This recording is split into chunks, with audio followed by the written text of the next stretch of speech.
I'm Sienna, the kid. I'm Sarah, the mom, Whether you're a young person wanting to learn more about these issues, or their parent wanting to find ways to connect. we want you to join us as we tackle some important subjects. If you can't have these conversations in your household yet, we hope to help by having them here.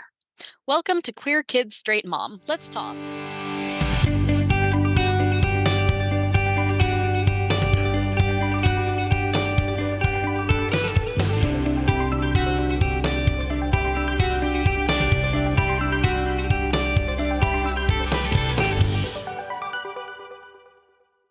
Hi, everybody. Today, I'm very excited to introduce you to a guest who is going to be talking to us about her campaign and her plans to be in the Montana State Legislature. This is Zooey Zephyr. Zooey, do you want to introduce yourself? Hi, everybody. My name is Zooey Zephyr. I live in Missoula, Montana, and I am the representative-elect for the 100th House District in the Montana State Legislature. And I will be the first trans woman to hold public office in the state of Montana. Which is so cool. I'm so excited for you. That's amazing. Very exciting. And thank you so much for joining us. Absolutely. Thank you so much for making time for this. This is great. Okay. So I guess just to start us off, could you maybe give a little bit of background on why you decided to run in House District 100? So House District 100, why there instead of elsewhere? It was an easy decision because it's where I live. It's where I've been living, and it's the district that I bus through every day on my way to work. I walk through on the weekends. I go to park cleanups. It meant that when I was knocking doors, I was knocking doors of friends and neighbors, and I was never more than 1 to 2 people removed from someone who I knew in that district. So that decision was an easy decision. In terms of why did I run at all? I had been working since early 2020 on activism behind the scenes, helping people file human rights claims, helping people try to navigate systems if they were bullied in school. What does that mean? And what happens if an administrator says, well, we did the process and the process says everything's fine? How do you go to them and evaluate whether that process is just and equitable? And then I started doing de-escalation work at various protests, tracking armed counter-protesters to make sure that they weren't going to attack organizers, and began working with the city of Missoula on human rights legislation. And all of that started to snowball into the 2021 legislature in Montana, where a slew of anti-trans and anti-LGBTQ bills were being brought forward. And because of the work I had done in the past, I was asked to come in and testify and share my experience, which I did, specifically on HB 112, which was a bill banning trans women and girls from competing in sports in alignment with their gender identity. And I testified before the judiciary committees, both House and Senate. I met with the governor's office alongside 10 and 12-year-old trans kids who pleaded for the right to play sports with their friends. And I remember those conversations, you could feel that many of the folks on the committees and in the governor's office did not want to hear the things that trans people were saying about our existence. And when those bills went before the floor, and I watched Republicans lambast trans people by and large, and when I watched Democrats and some Republicans speak up in defense of trans people, it felt like, okay, I'm so glad they're in there supporting us, but it's a layer removed. It's one order removed. Even when LG and B people were speaking about trans people, it was one layer removed from the lived experience of what it means to be a trans person on these issues. And I watched some of those bills pass by one vote. And I remember thinking to myself in that moment, I bet I could change one heart if I were in that room. I bet I could be the difference there. And so I met with my senator at the time and I said, is this the place to be if I want to make a difference? And he said, not only is it the place to be, it is the place you can do the most good. And I went, okay, here's the battleground. I'm going to do what I can. He said, have 100 cups of coffee with people, get back to me. And I booked 100 cups of coffee with every politician in the state I could think of. And off I went. Yeah, I I would imagine you don't remember, but I also was there testifying against HB 112, and I remember listening to you talk, and I was so impressed, and just like the level of grace it takes to go up in front of people or, on Zoom or whatever, who are treating you like complete garbage and, talk compassionately and gracefully and articulately when all you want to be doing is just screaming at them like, why are you treating people like this? I was just really amazed by what you said. So thank you. And thank you for your testimony as well. I know if you're testifying, that some of that is an attempt to sway moderates, but you never know how effective that is. But part of it as well is you're speaking into the public record trans existence. And you're also speaking to trans youth across the state who reached out to me afterwards and said, thank you. Like I'm 12, I'm 14, and I'm too scared to out myself in this kind of way. And to be able to speak passionately for those in the sort of across the state of Montana who weren't there, it's important. And then secondly, I do think it's different outside the room versus inside the room, but I genuinely believe that there are many people in the legislature who came to their opinions genuinely, believe that they hold nuanced opinions, even if they're voting wrong on this 100% of the time. They believe they have nuanced opinions, and they're open to change if you discuss it with them. And many of them have never met a trans woman, or hadn't, at least. And they certainly hadn't worked with one day in, day out. And I wouldn't have run for office if I didn't believe that I could make a difference by being in there. Yeah, absolutely. You're gonna have to indulge me for a minute as I take off my queer youth hat for a second and put on my political science hat, because I took a campaign management class last semester and it was very interesting. And so I just have a couple of questions that I'd like to ask you from the running a campaign side. I love this. I think it's really interesting. So based on my research earlier this afternoon, you had a primary in June, is that right? I did have a primary in June. It was slated to be one of the state's more competitive primaries, and I wound up winning, I think, by 22 points. Yeah, because I did see in the results that it was like reasonably close. Not, one person was a clear choice. And so I was just kind of curious about how why you think you ended up pulling ahead. Yeah, I think there's a couple of reasons. Some of the things that contributed to my win there were, one, knocking doors. In the primary, I knocked over 6,000 doors in a voting pool that was, I think 3,000 votes wound up being cast, something like that. Okay, wow. And so it was, I knocked every door that we had put as a likely person at least twice, some of them 3 times.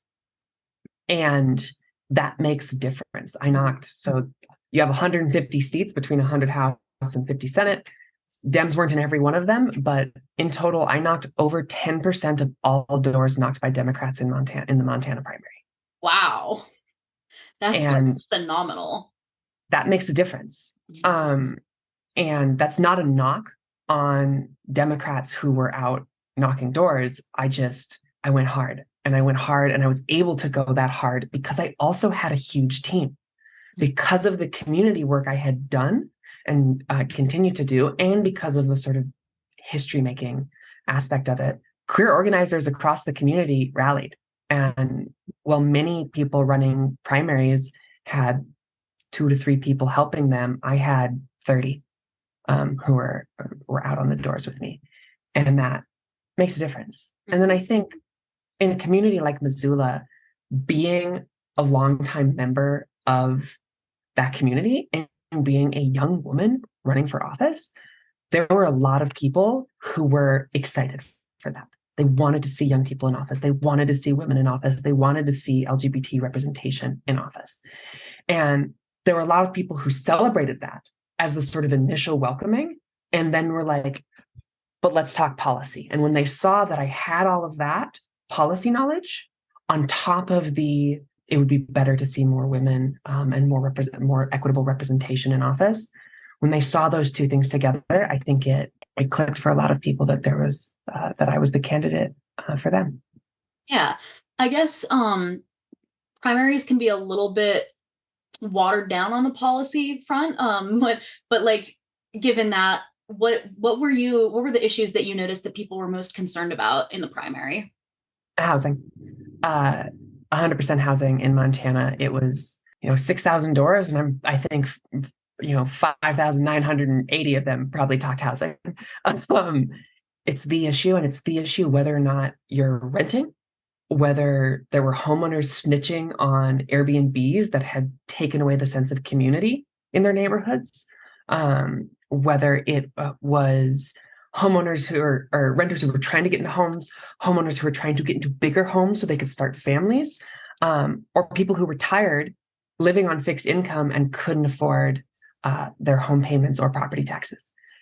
And across the sort of longitudinal array of what housing issues look like in Montana, wherever people were, they were talking about it.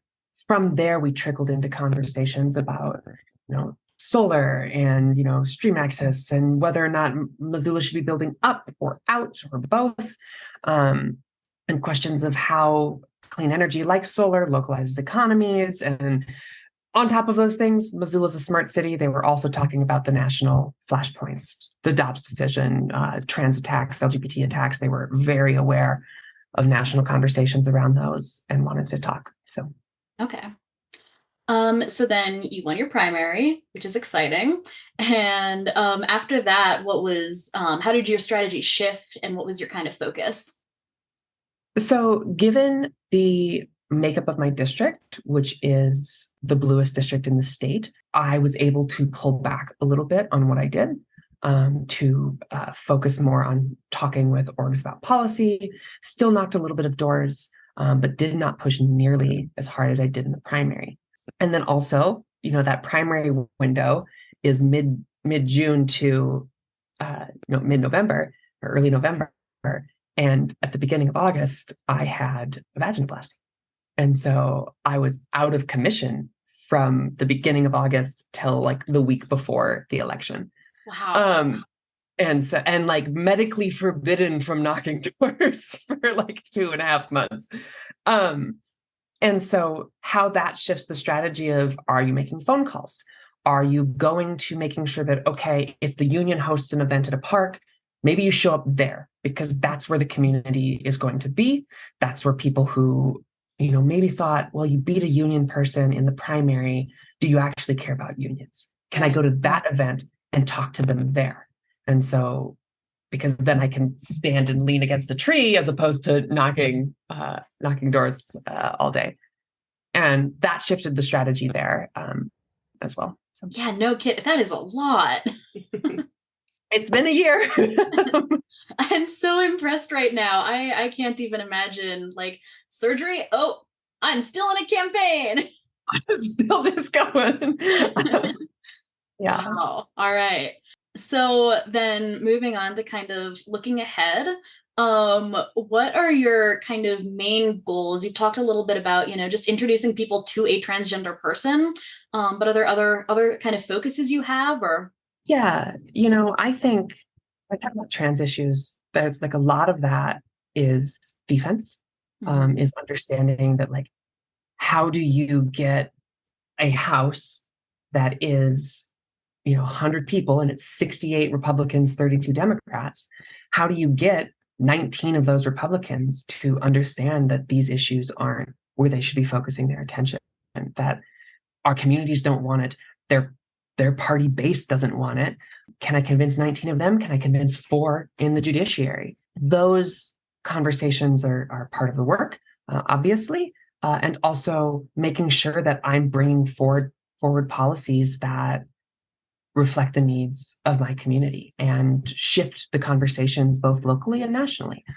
When someone says, is calling LGBT people groomers or pedophiles, and saying that, they're a danger to children and we shouldn't have drag brunches or whatever, lie that they're spreading about queer folks.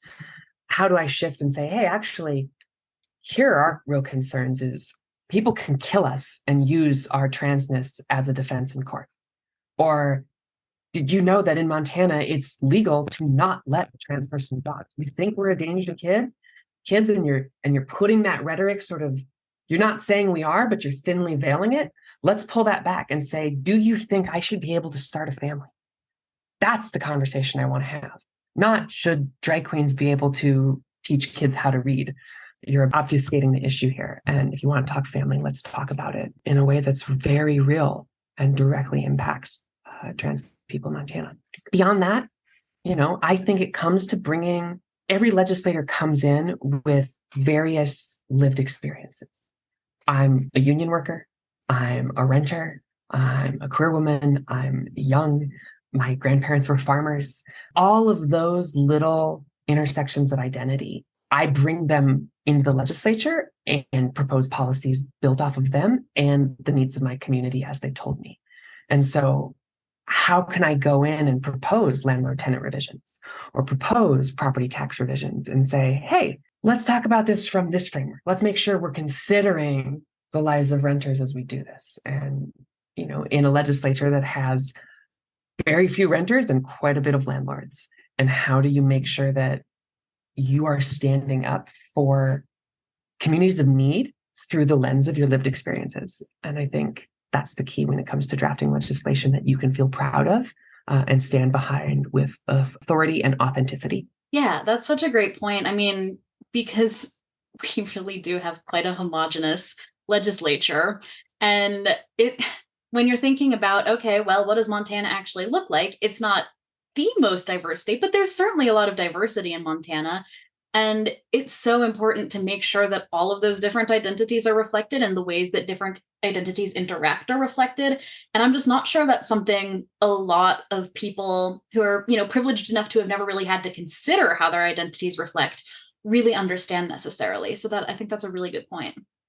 Yeah. And then you take that and you have to also then, this is part of how you have to be successful in a place like the legislature, but you have to then take those experiences, come to someone who is very at odds with you and understand that they're coming with their lived experiences. How do you talk to, 65-year-old middle-class white woman who, had a really hard childhood, whose family did not support her for a variety of reasons and who believes with all her heart that she bootstrapped her way to the top? How do you engage that? Understand that she's coming from a place of genuineness and also talk about the way in which people who are under 30 today are really being squeezed by the housing market.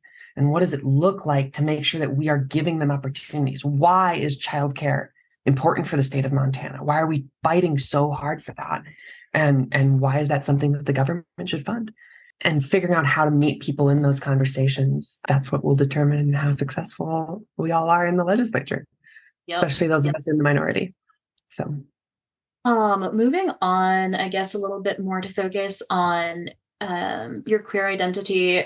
So when you were deciding to become a Democratic candidate, did you feel like the party was behind you, or did you feel like there was a little bit of not even overt, like, we don't want a trans candidate, but just even an element of like, well, is a trans candidate going to be able to win? Did you experience any of that? I think I circumvented that before I announced my candidacy. Okay. I thought I was going to have to kick down 100 doors to get in. And what turned out to be the case is I kicked in about a half dozen. And if you kicked in the right doors, they'll open the others. And so when I had been working with members of city council on policy in Missoula, and city council knew that I had the policy chops, and the mayor knew I had the policy chops. And then I could meet with a Democratic socialist from Missoula who knew then after our conversation I had the progressive chops. And a couple others, I was able to talk with them, and then they were able to, when I reached out to other people, say, you should meet with Zooey. She knows what she's doing. I think she's got this. And that meant that when I launched my campaign, I had nearly every member of city council, all 3 county commissioners, the mayor, and a handful of legislators. And that, I think if I hadn't done that beforehand, to your point, I do think there would have been a question of, is she running on identity? Is that all she is? And I think I circumvented that. And then I think circumventing that initially with the endorsements also made it easier to get around that on the doors, because some people did want to know, like, is this all you're going to fight for? And to me, getting to say, no, this is the fire that will keep me going through the legislature. That's true. But here's the litany of issues I care about. And here's how I can talk about them in nuanced ways. That's what matters in the end. Absolutely. So then did you, I guess, to what degree did you have to deal with kind of transphobia in the media and, I don't know, like social media and all that stuff? If you've seen anything that I post online about trans issues, you'll see that one of the things I say is, by and large, trans people, when you drop below the national rhetoric or the legislative rhetoric, and you really get down to community levels, we are largely supported and loved. People meet us in coffee shops. They're our coworkers. They see us on the street or at farmers markets, on hiking trails. And they know that we're just people who live our lives. And those are lives that are full of joy and nuance. And there's not a lot of overt vitriol. It does crop up from time to time, as I think any marginalized community member knows. It crops up in big ways sometimes, and it crops up in microaggressions. But by and large, the support is there. And for me, on those 6,000 doors, I had 2 conversations that were bad. And the conversations were not angry. They were questions that people had about a couple specific issues, who felt very strongly. And I wound up saying, hey, I'm probably not the candidate for you.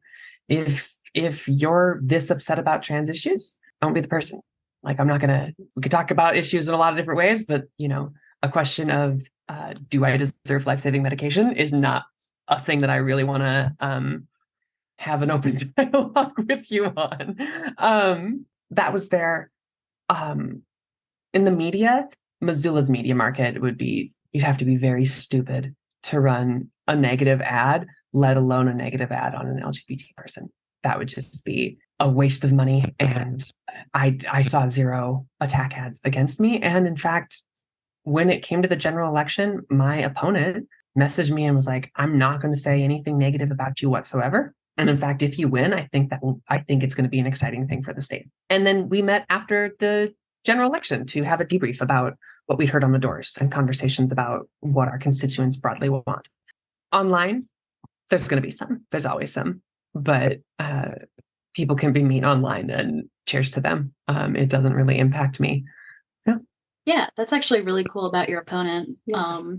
That's a level of cooperation that I don't think I've ever seen in any of the races I've been involved in. So yeah, congratulations. That's nice to hear.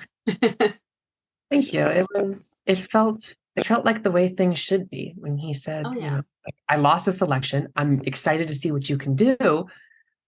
And I was like, tell me what you heard, because I didn't get to talk to, as many Republicans as you did. I talked to a handful. I didn't get to talk to as many as you did. What were they talking about? What were the things they cared about? What were the things they didn't? And is there a way I can think about the issues that are important to me and to my community, and sort of, can I hear those concerns, find legislation for them without sacrificing your moral compass in some way? And I do think there's opportunity there. And I'm really grateful for that conversation. I hope the rhetoric, the disparate, violent rhetoric drops, and more of these types of conversations can happen, because they're valuable. Yeah, because I mean, in my campaign management class, one of the things that came up over and over again was, well, it's not a winning strategy to talk to people who are, in your case, strong R voters, because they're not going to vote for you. That just makes them more likely to go out and vote against you, just because they're like, oh, there's a race there, which I suppose, sure, from a campaigning standpoint makes sense, but it's not good from a governing standpoint. It's exactly. And, that's bad advice as far as I'm concerned. If you're in a district of 500,000 or 2 million or something, I don't know, maybe, but like, in my community, like I would knock a door thinking it was a Democrat voter, and I'd get a Republican, and we'd talk. And I think only one Republican voter was like, no, get shoe. I knocked the door of a guy who said, I don't vote for a single Dem. I'll tell you, there's one I respect, and he named Willis Curdy, who won a Senate seat. And he's like, I'm going to vote for your opponent. And I said, that's great. And I said, I want you to know, like, you know what district you're in. It's like, you know that this is Missoula and that it'll likely go 75-25 for the Democrat. I'm going to win this seat. And when I do, I want to take with me to the legislature the things you care about. So if you've got 5 minutes, tell me what matters to you. And if it's something I think I can move on, and be true to myself, then we'll take it. And those conversations, they may lose you, if you're raising an awareness of the race, maybe it's bad for a cycle. But I think in the long term, if you want to have a community that is not as fractionated, if that's a word, as ours, you need to have those conversations, because that's how you move the needle over time. And someone says, I talked to a Dem and they didn't slam a door. They came by and they said, here's who I am. Here's what I stand for. Tell me what you care about. That is amazing. We need more of you. So many more of you. That's very sweet. Well, because I think everyone gets so bogged down in, I got to win this race, that you lose that element of, well, I actually want to know what my constituency wants. Yeah. And it's like, you think of, not to reveal myself as the leftist I am, but you think of like, capitalism and chasing quarterly profits and like very short-term vision stuff on that. If you're thinking as a Dem, I want to flip this seat, I want to do this, and the party saying I want to invest here and whatnot. If you're thinking in terms of one election cycle, maybe you don't run candidates across Montana. Maybe you leave things empty. Maybe, you don't talk to Republicans. But if you're thinking, what do I want Montana to look like in 20 years? Or hell, what do I want my community locally, as the micro, to look like? Those conversations are, as far as I'm concerned, life or death for community health. So kind of my wrap-up question here is just, what would your advice be to any young queer people who are considering running for office and don't know where to start or are a little bit nervous about it? Yeah. So if you are a young person, I say as a 34-year-old young person, but if you're a young person thinking, I want to get involved in politics, I want to do X, Y, or Z, and you're not sure what that is yet, I think of a couple things. I think first, root yourself in your community. And that can be your queer community locally. It can be just the city you live in, going to different events. Make sure you feel grounded, because one, you want to be familiar with your community if you're getting in politics. But two, the way you buffer yourself against the cruelties of the world and some of the cruelties in politics are, you have to have those circles of care. You have to be certain in yourself and who you are. You have to have a support network that will take care of you. You have to have community that you can thrive in. And as you build that, you will find the people doing the work, and you will look for the places that need help. And if you have the capacity to step into those places, whether that is a protest, whether it's speaking up at a coffee shop or bar when someone says something inappropriate, whether it's at your job, on a committee or subcommittee, find those places, speak up, and then make note of the people who have been here before you, both other LGBT people and the people in the offices you want to hold who have been in before you, and reach out to them for advice and find the people who will help open the door. And once that door is open, do not be afraid to step through it confidently, because your voices matter and we belong in these rooms. Right. Thank you so much. I really appreciate you taking the time to talk with us. That was all the questions I have. But is there anything else you want to say, or? This was really lovely. I'm so happy I got to chat with y'all. I'm sorry we didn't get to talk more like deep policy stuff. And I'm sorry, Sarah, that we didn't get parental side of things, because I know a lot of what's coming forward right now are bans on healthcare for trans youth. Yeah. And questions of what does it mean to have, education around these issues for people who are under 18, or drag queens teaching kids how to read. Like, those issues are at the core of what's happening and are important to parents. And I hope Absolutely. you're staying abreast of them, and Yes. feel free to reach out if you. I was just going to say, we would love to chat again. Maybe, I know you'll be really busy during this session, but at some point I would love to check in again if you're willing to talk to us again. And just absolutely. address some of those. Cool. Right. Thank you so much. Thanks, y'all. You take care. Have a good night. Bye. All right. Well, thanks so much, everybody, for joining us. And if you have any comments that you would like to share, please feel free to reach out on our social media. And next week, we are very excited. We're going to be talking about pronouns, which is a topic I'm very passionate about, and a topic that apparently older generations struggle with a little bit. What Sienna is trying to say is it is an issue that a lot of parents it's an adjustment. We all learned things in grammar class that Sienna and their cohort roll their eyes at, but that are hard for us sometimes to overcome. Okay, yes. So that should be a really interesting conversation. And if you have any questions that you would like answered, either as a kid trying to figure out how to deal with explaining some of these things to your parents or your relatives, or as a parent trying to figure out how to navigate a world that you find difficult to navigate, absolutely, again, reach out on social media and we would love to hear from you and answer your questions on the podcast. So thanks. Hope everybody has a great holiday and a happy new year, and we'll catch you next time. All right. If you would like to hear more from us, follow us on Instagram at queerkid.straightmom, Facebook at queerkid, straightmom, Twitter at queerkidstraightmom, that's straight, that is spelled STR8. And if you would like to support us so that we can keep bringing you content like this, consider donating to us on Patreon at queerkid, straightmom. And if you are enjoying our podcast, please rate, review, and follow us on your preferred podcasting platform.